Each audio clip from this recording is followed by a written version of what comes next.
amigos, aqui quem fala é o Jonas e hoje vou falar para vocês sobre a Fórmula 1 Machine Collection, edição número 116, que é a Ferrari F10 que Felipe Massa correu em 2010. Indo ao fascículo, a edição começa dizendo o seguinte: o rival companheiro de equipe, né?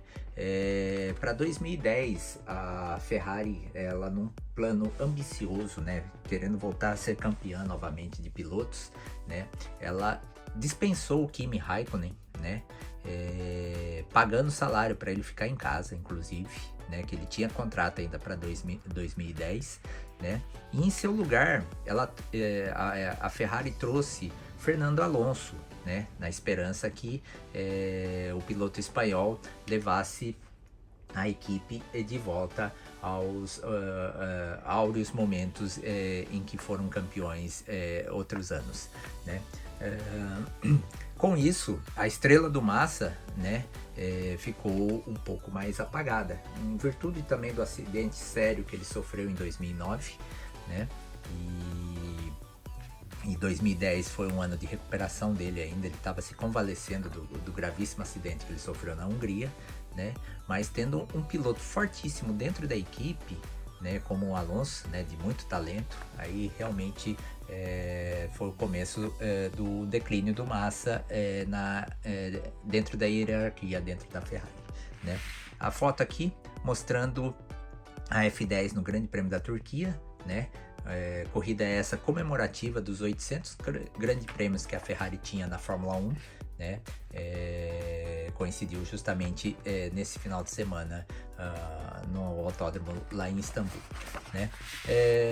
Momentos daquele ano, 2010, a equipe Lotus, né?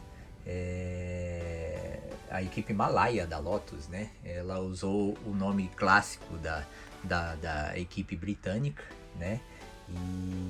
E fez a apresentação do carro em fevereiro lá na Inglaterra, né? Contando com os pilotos Jarno Trulli, né?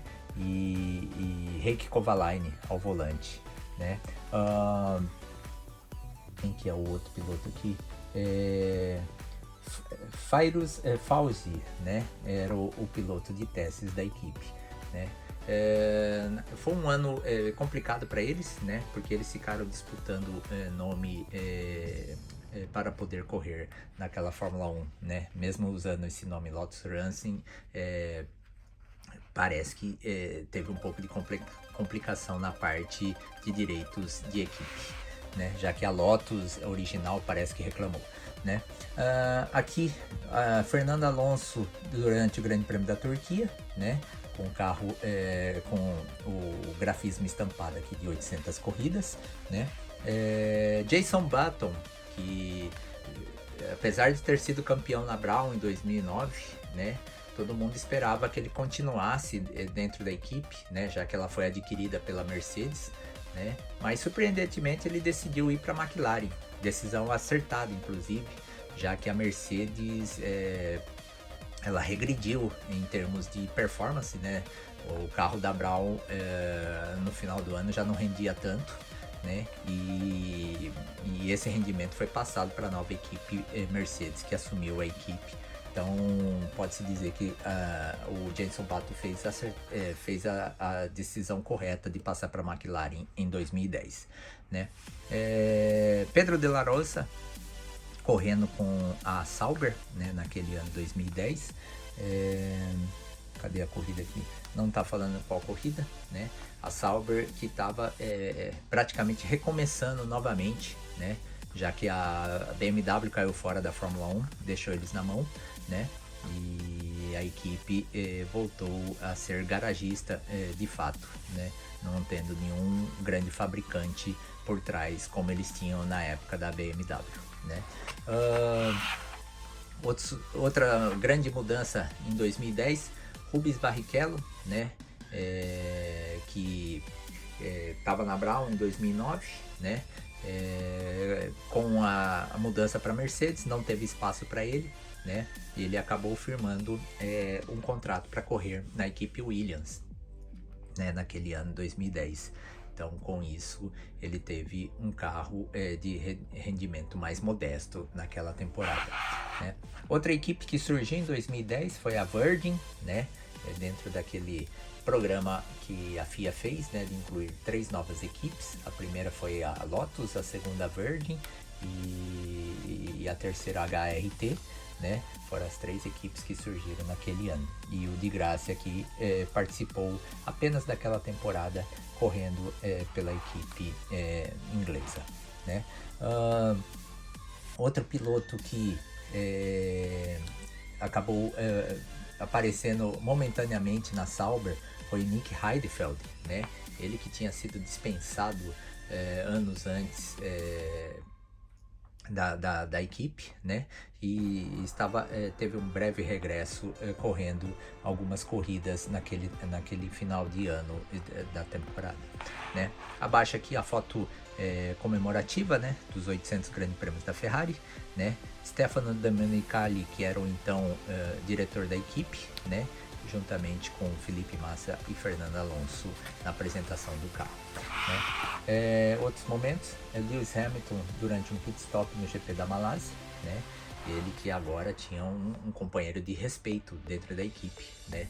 2 campeões mundiais, Hamilton em 2008 e Button em 2009, competindo pela mesma equipe, né, dentro da McLaren em 2010. Então ficou um campeonato bem interessante assim, em termos de comparação de performance, né? Já que o Button deu um certo suador no Hamilton em determinadas corridas, né? 2010 que marcou também o 40º aniversário da equipe Sauber no automobilismo, né? Uma equipe que começou nas corridas europeias, né? E que depois de alguns anos acabou entrando na Fórmula 1 para não sair mais, né? Já virou uma equipe tradicional da Fórmula 1, né? A equipe que foi criada pelo suíço Peter Sauber, né? Michael Schumacher, num plano ambicioso da Mercedes, que tirou ele da aposentadoria, né? E ele teve a ingrata missão de desenvolver o carro, né? Já que em termos de performance já começou a perder muito terreno para as outras equipes, né? Então a Mercedes estava literalmente começando do zero, com o Schumacher tomando tempo do seu companheiro de equipe, né? O Nico Rosberg, naquele ano de 2010, né? E a Renault, que trouxe o russo Vitaly Petrov, né, para correr na equipe, né? O dinheiro russo era muito interessante dentro da equipe, tendo ele como um dos pilotos daquela temporada, né? Bruno Senna correndo pela equipe HRT, né? A terceira equipe que entrou no sistema que a FIA desenvolveu, né, para poder colocar mais 3 equipes na Fórmula 1, né? A HRT foi uma delas e era a equipe com menos dinheiro de todas, né? Ela foi uma equipe que quase não correu naquele ano, né? E quando conseguiu já estava na mão de outros donos, né? Era para ser uma equipe do Adrian Campos, né? Mas ele foi tirado da direção por falta de pagamento, né, do chassis, né, para da Lara, né, que era um chassis da Lara desse carro, né, e passou para outra direção, né, um outro espanhol assumiu a equipe, né, e o Bruno Senna fez aquela temporada pela essa modesta equipe, né. Grande Prêmio da Coreia do Sul, né, a Force India com Adrian Sutil, né, no chuvoso Grande Prêmio, uma corrida assim que foi bastante complicada na sua realização, né, que acabou tendo alguns acidentes por causa de aquaplanagem e tudo mais, né, e a equipe Force India esteve presente nessa corrida caótica, né. Mostrando a parte de tecnologia, né, fotos aqui do carro, né, da F10, né, mostrando algumas partes alguns desenhos técnicos do carro, né? E ele tinha as seguintes especificações. Ele tinha um motor V8 a 90 graus com 2.398 centímetros cúbicos, né? Um 2.4. A Ferrari era um motor Ferrari modelo 056, né? Que davam 750 HP a 18.000 RPMs, né? Duplo comando de válvulas, 4 válvulas por cilindro, a parte digital, né? Eletrônica da Magneti Marelli, né?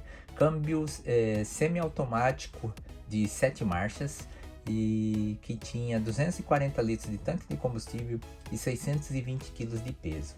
Essas eram as especificações desse carro, né? Aqui esse bonito raio-x do carro mostrando todo o detalhamento mecânico do carro, né? E falando sobre equipes, falando sobre a escuderia Ferrari entre 1996 e o ano de 2000, né? A fase de transição que começou, né, com a contratação de Michael Schumacher, que visava toda a reformulação da equipe, né, para eles conseguirem chegar ao título, ao tão almejado título de pilotos, né? No detalhe aqui, a primeira vitória do Schumacher na Ferrari, né, ao vencer o chuvoso Grande Prêmio da Espanha, né, e mostrando que logo no primeiro ano já foi acertada a contratação do alemão, né, e que tinha nas mãos do engenheiro Ross Braun do Ross Braun aqui e do Rory Byrne, né, a missão de construir um carro, né, com o Schumacher pilotando, né, nessa foto aqui em 97 no caso, né, mas esse trio aqui, né, foi o responsável por levar a Ferrari ao topo novamente, né, e aqui em 1999, né, na largada do Grande Prêmio da Inglaterra, né, largada essa que acabou tendo o Schumacher batendo, né, saindo da reta, né, o carro passou reto e ele quebrou a perna, né, ficando de molho por algumas provas, né, voltando só no final do ano do GP da Malásia, quando já não tinha mais chances de título, né. Aí, inclusive, o título daquele ano ficou entre Ed Irvine, né, seu companheiro de equipe, e o finlandês Mika Häkkinen da McLaren, né. Aqui o pódio do Grande Prêmio da Austrália de 2000, né, Schumacher vencendo a prova com Ralf Schumacher em segundo e Rubinho Barrichello em terceiro, né, mostrando que a equipe estava com tudo naquele ano, visando o título da temporada que aconteceu no GP do Japão no final do ano, né. Outro grande pilar da equipe, né, responsável pela reestruturação foi o Jean Todt, né, só que o Jean Todt já tinha entrado antes, ele entrou em 1993, né, graças ao sucesso que ele teve na Peugeot.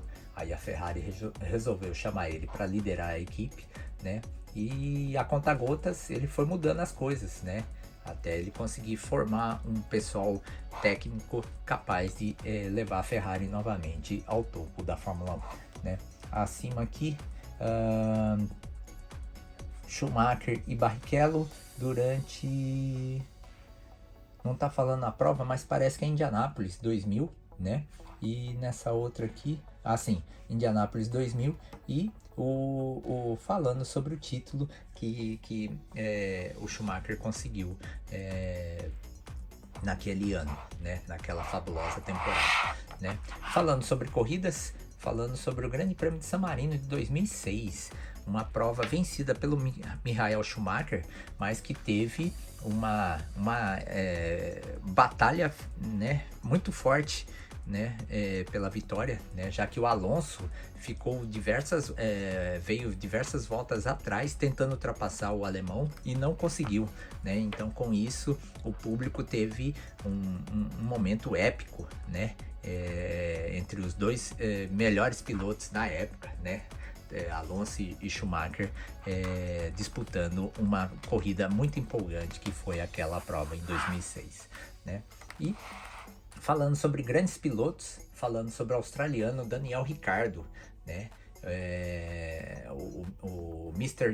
Smile, né, o Senhor Sorriso, né? Um piloto assim de humor muito refinado, sempre de bom humor, né? Raras exceções que ele estourava, né?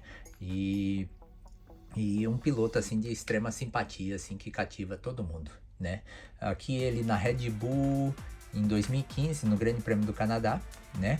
E na estreia dele na Toro Rosso em 2013, né?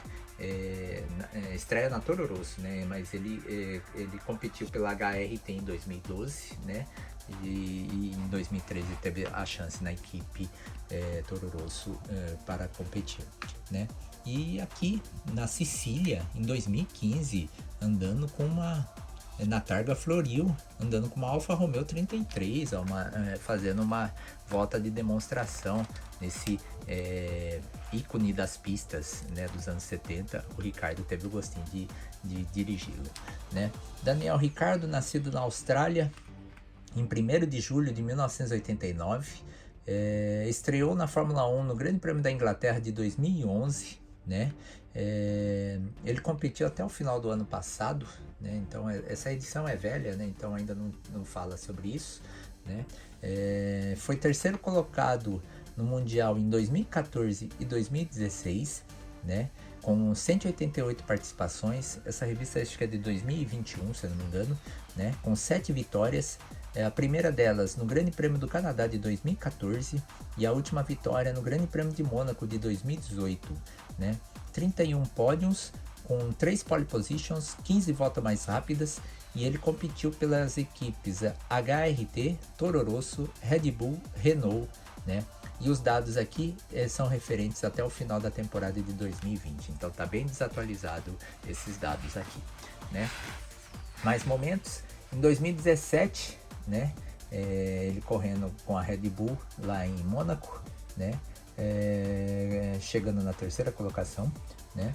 Em 2018 ele venceu a corrida, né? Então foi algo assim bastante bacana de ver esse simpático australiano vencendo, né? Em 2018, inclusive, né, na mesma prova, ele correndo à frente do seu ex-companheiro de equipe, né, no caso Sebastian Vettel, que estava de Ferrari naquela prova, né? E a estreia dele em 2011, né? Eu disse 2012, mas estreou em 2011 correndo na equipe HRT, né? Em 2012 em diante ele passou para os carros da Red Bull, primeiramente pela Toro Rosso, né? E a próxima edição da Fórmula 1 Machine Collection será a Erros A18 com motor Yamaha, que Damon Hill correu em 1997. Eu vou dar um corte na câmera aqui e vou voltar para a miniatura. Bem, voltando para a miniatura, né? Belíssimo trabalho que a Ixo fez, né? E foi fazer essa Ferrari, né? Uma reedição de uma Ferrari que saiu na coleção Ferrari F1 Endurance Collection, né? Só que naquela versão saiu do Alonso, né? E com o código de barras no cofre do motor, né? E essa versão que a coleção mundial fez, eles optaram por fazer o carro comemorativo das 800 corridas, né? Que foi justamente no final de semana do Grande Prêmio da Turquia, né? E colocaram dessa vez Felipe Massa na coleção, né?